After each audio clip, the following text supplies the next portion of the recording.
Hey guys, welcome back to another video. This is Mr. It's Command, and today I'm reviewing Voldemort's Ashes Volume 1. Okay, so this is I think, part 1 of 2 of a fan... I don't really know what to call it, if it's a part 1 of 2. I do think it's part 1 of 2, that's how it was marketed. I don't know if that's still a thing, because they didn't say, like, Voldemort's Ashes Volume 1, they just said Voldemort's Ashes. So I don't know if it's still going to be in 2 parts, or if it's now just 1 part. I don't really know. I do hope it's still in 2 parts because I feel like there's more of the story to be told. But who knows? Unless it's not called Voldemort's Ashes and the second volume is called something else. Like Avengers Infinity War and Endgame. But I don't really know. Conrad Studios did get Mudbloods Part 2 and 3 removed due to Warner Brothers taking them down. It's a terrible situation, but they do have a website that you can watch them on, so that's part of the good side, but it's still a bad situation. But luckily also Mudblood Part 1 is still on YouTube. So, to talk about Voldemort's Ashes, I've mixed I do like it. I will say that the editing in it is very good. I think that the editing in this is far beyond anything that we saw in Mudblood, except for maybe... It's pretty good. In my opinion, it's probably better than a lot of what we saw in Mudblood. Even though Mudblood is probably one of my favorite shots in all of fan film, which is the red and blue spell shot in the third Mudblood, which is still one of the best shots in fan film history, probably. But I think overall the effects in this are probably better. I will say it was definitely shorter than I expected. It was pretty short. I will say that. What I do think, the one thing, first, it was definitely shorter. It was 14 minutes. I thought it was definitely shorter, and I did notice that. But the one thing I didn't love from it is what I think Conrad Studios is so well, especially with Mudblood, is telling new stories with already developed themes or characters. We saw it in Slashverse. Even though we had developed villains, it was a new story. It was new characters. And even though we had a developed story of Mudblood, like a developed universe, we still got new characters in it. And we got some. There was still, I think Bellatrix was in it at some point. But overall, that's, the basic idea that I'm trying to portray. Which is that I feel like what Conrad Studios is so good at doing is taking already existing things, and then when it comes to fan films, I do love a lot of their original projects. I'm not saying that they're bad. I don't do reviews on their original projects mostly. They also haven't released one in a while. But when they do original projects, I always watch them. They're always very good. So I'm not saying they are not capable of doing it, but what I think they do so well is making their own story from something that's pre-existing, like what a fan film could be. But what I feel like Voldemort's Ashes does is it's very much canonized, I'd say.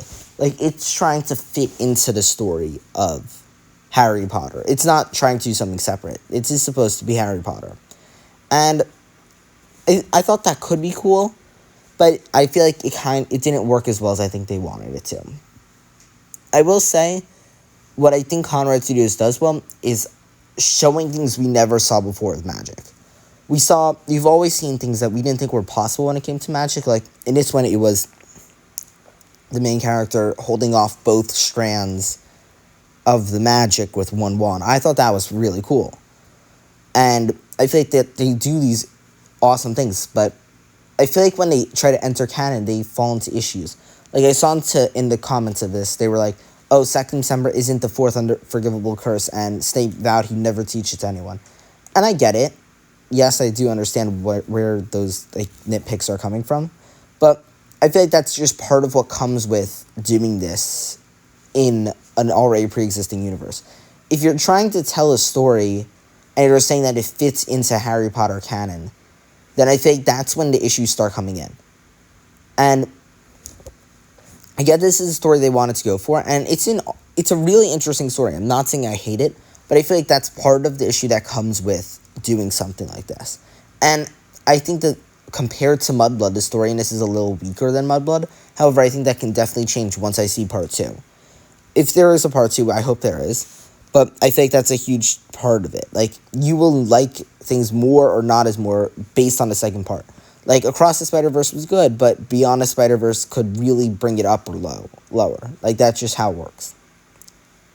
But I'm excited to see what happens in the second part, because I really hope that it can finish the story, because this didn't feel complete. It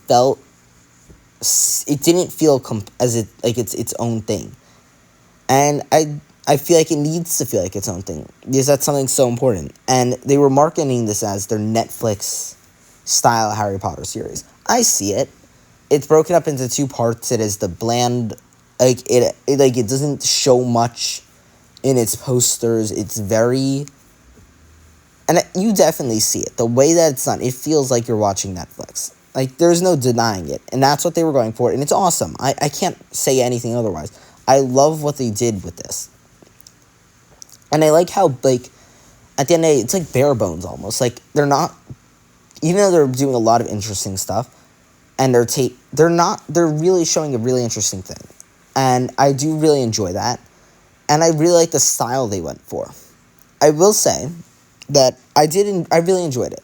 And I do have my nitpicks. I do feel like it was shorter than it could have been. And if there's not a second part, then I'm going to definitely feel like it should have been longer. But if there's not a second part, if there is a second part, then that's justified because of the amount of editing that goes into this. But I also really like what they do. I just feel like I really like the story, but I also feel like there are things that you can nitpick with based on the fact that it's part of the canon. And I feel like it's a risky move that they did, but I feel like it's a good move, and I feel like they could pull it off. And I really feel like it could be dictated by the second part. Because I think once I see the second part, I could say, oh, this is what they were building towards. I think it's so much better now. Or I could say, I don't know. But I don't think this is something that necessarily can stand on its own. Besides that, let's jump into the 6 points. Directing is very good. There are some really good shots, especially when, like, the paper was falling, and that's how she remembered Sectum Sempra. That was awesome. I will say I really enjoyed that. And actually, wait, I do think there's a second part, because they did say that we were going to see Avada Kedavra and Expecto Patronum in it, and we never saw those. Yeah, I think I'm right, actually, but forging forward, editing was very good. I really like the editing. The editing is so good from Conrad Studios. It really is. Acting in this is pretty good. I will say I do think a lot of the actors are doing a good job.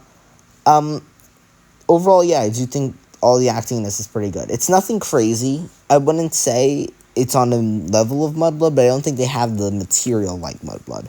Because even though this is 14 minutes, we probably get like 7 minutes of acting. Because there's a few minutes of credits. I think there's like a minute or two of credits. And there's also the few minutes of opening sequence when there isn't so much line delivery, I guess. So there's still a decent amount of acting, and they're great. They really are great actors, but I think you can get what I'm going for here. Story in this is good. I will say I do like the story. I think it's interesting. I know that there's people who don't like The Cursed Child or don't like what this story is telling, but I do like it. I do think it's interesting. Choreography in this, by choreography could be fight scenes in this. I love all the fight scenes. I think all the choreography in this is good. I really like the way that they're using the spells in interesting ways. I feel like that's always so good what they do. They always use spells in cool ways. And then the music in this was also really good. Overall, I really enjoyed this. This was a really fun Volume 1, I guess. I really want to see Volume 2, though. I think that can really dictate how I feel about this. But I also am worried that there won't be a Volume 2 just because of the way that they've been promoting it. It's called Voldemort's Ashes, not Voldemort's Ashes Volume 1. And they're like, watch it before it goes away, but they're not like, Part 2 coming out soon. So I don't know if there's going to be a Part 2. I hope there's a Part 2. And I still love this. This was still incredible, and I hope that we see more from their Harry Potter side, I guess. Because I love all of the Harry Potter stuff they've done. I love Mudblood. I love this. I hope and pray that there's a Part 2. And they do this type of stuff so well. I love this. It's probably, I don't know if it's better than Slashverse, but it definitely could have been. It really comes down to Part 2. It's hard to say at this point. But overall, I really enjoyed this. I thought this was really good. And I hope that the story can continue and that more stuff does come from Conrad Studios this year. And besides that, yeah, thank you guys so much for watching this video, and see you guys in the next one. Bye, guys.